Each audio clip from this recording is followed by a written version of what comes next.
కోలేకపోయినాం. ఇక కాంగ్రెస్ వాళ్ళు ఏం చేసిండ్రు, సందెట్లో సడేమి అని చెప్పి డైలాగులు కొట్టిండ్రు, ఉదర కొట్టిండ్రు, ఉపన్యాసాలు ఇచ్చిండ్రు, అశోక్ నగర్ పోయినరు, ఆడ ప్రిపేర్ అవుతున్న పిల్లగాళ్ళని నెత్తి ఖరాబ్ చేసిండ్రు. చేసి ఏం చెప్పిండ్రు, 2 లక్షల ఉద్యోగాలు ఇస్తాం మొదటి సంవత్సరంలో. రాహుల్ గాంధీ చెప్పిండు, వాళ్ళు వీళ్ళు కాదు. ఇవాళ లీడర్ ఆఫ్ ఆపోజిషన్గా ఉన్న రాహుల్ గాంధీ ఆయనే చెప్పిండు, మొదటి సంవత్సరంలోనే 2 లక్షల ఉద్యోగ నియామకాలు చేస్తా అన్నాడు. మరి ఇవాళ జూలై 10, వాళ్ళు గద్దెనెక్కింది డిసెంబర్ 7. అంటే 7 నెలలు దాటి 8వ నెల అడుగు పెట్టినాం. ఇప్పటి వరకు ఒక్క నోటిఫికేషన్ ఇవ్వలేదు. ఇచ్చిన 2 నోటిఫికేషన్ కూడా ఏంటి, మనం ఇచ్చిన వాటిని క్యాన్సిల్ చేసి మళ్ళీ తిరిగి పిలిచింది. గ్రూప్ 1 మనం ఇచ్చిన నోటిఫికేషన్, దాన్ని రద్దు చేసి దానికి ఒక 60 ఉద్యోగాలు జోడించి మళ్ళీ కొత్తగా ఇచ్చినట్టు యాక్టింగ్. అదేవిధంగా డిఎస్సి మనం 5,000తో ఇస్తే దాన్ని రద్దు చేసి దానికి ఇంకో 5,000 కలిపి, ప్రతిపక్షంలో ఉన్నప్పుడేమో 50,000 టీచర్ ఉద్యోగాలు ఉన్నాయి, డిఎస్సి పిలవాలి, మెగా డిఎస్సి అని లొల్లిపెట్టిన రేవంత్ రెడ్డి మనం ఇచ్చిన 5,000 రద్దు చేసి దానికి ఇంకో 5,000 తోడు చేసి దానికి ఇవాళ మెగా డిఎస్సి అని దానికే పేరు పెట్టి ఇవాళ ఆయన మళ్ళీ కొత్త ప్రకటన ఇచ్చిండు. ఈ 2 మనం రద్దు చేసి ఇచ్చిన వాటిని రీనోటిఫై చేసాడు తప్ప కొత్త నోటిఫికేషన్ ఒక్కటి ఇవ్వలే.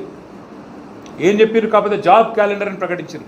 ఫుల్ పేజ్ యాడ్స్, పెద్ద పెద్ద పేపర్లలో, ఇంగ్లీష్లో, హిందీలో, తెలుగులో ఫుల్ పేజ్ యాడ్స్. జనవరి 1 నాడు ఫలానా నోటిఫికేషన్, మార్చి 1 నాడు ఫలానా, ఏప్రిల్ 1 నాడు ఫలానా, జూన్ 2 నాడు ఫలానా అని చెప్పి ఇప్పటిదాకా 10 నోటిఫికేషన్లు ఏవైతే ఇస్తా అన్నారో 10 ఎత్తగొట్టిండు.